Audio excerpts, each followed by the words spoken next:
What's going on, guys? Sunday night update. Here's your weekly update video on the truck.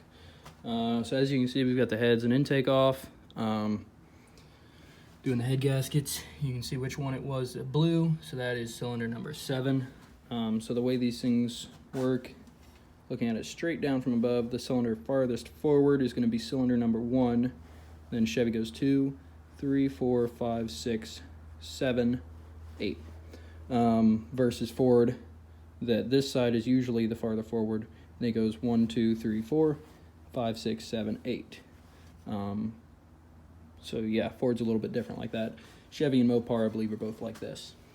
So anyway, there you can see the different color on the piston where it had been steam cleaned from the coolant getting in there. I've already got the block cleaned up with the Scotch-Brite pad thingy.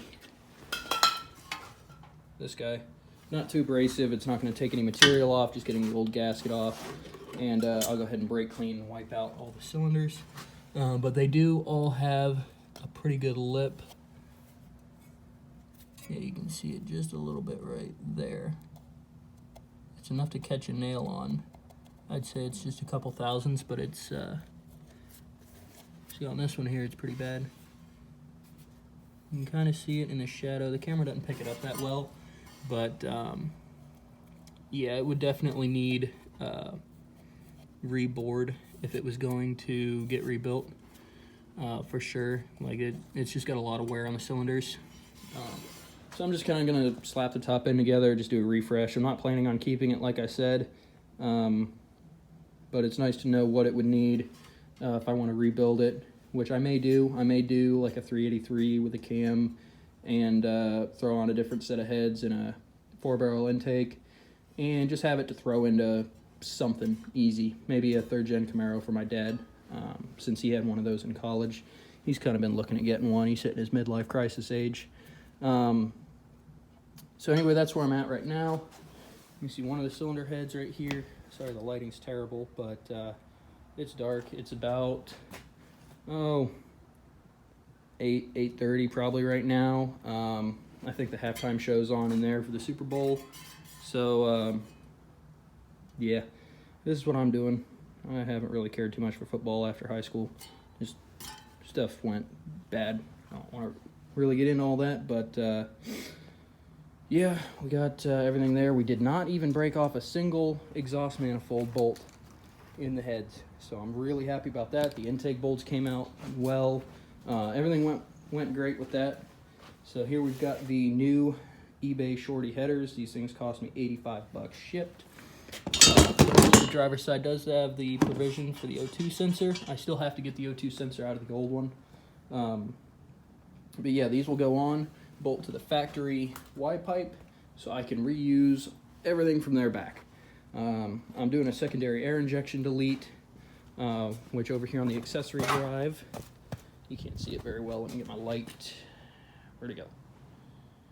I do this a lot. There it is.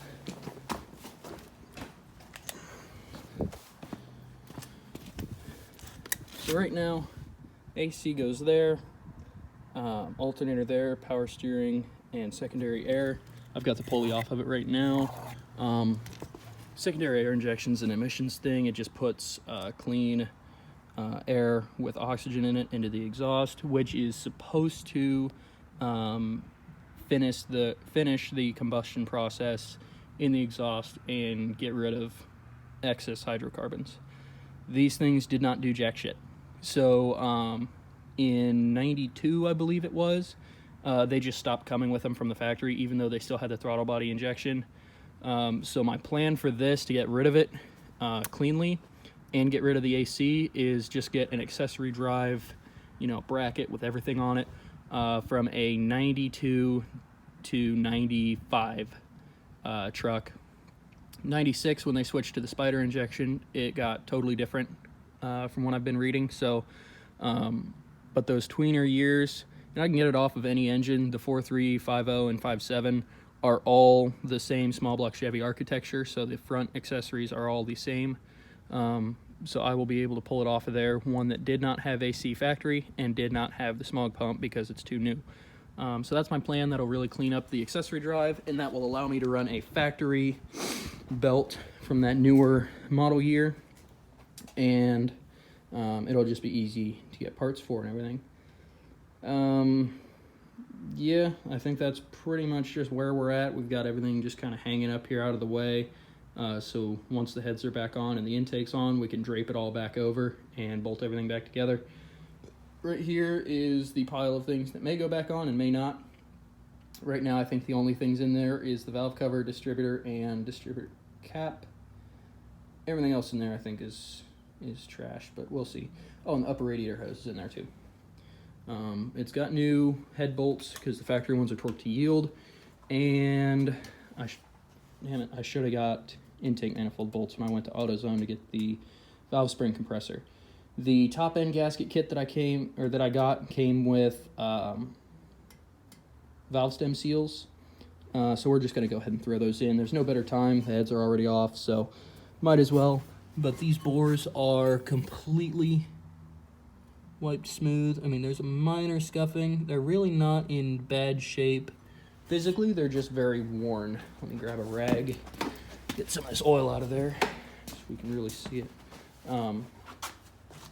But there's no cross action left, like at all.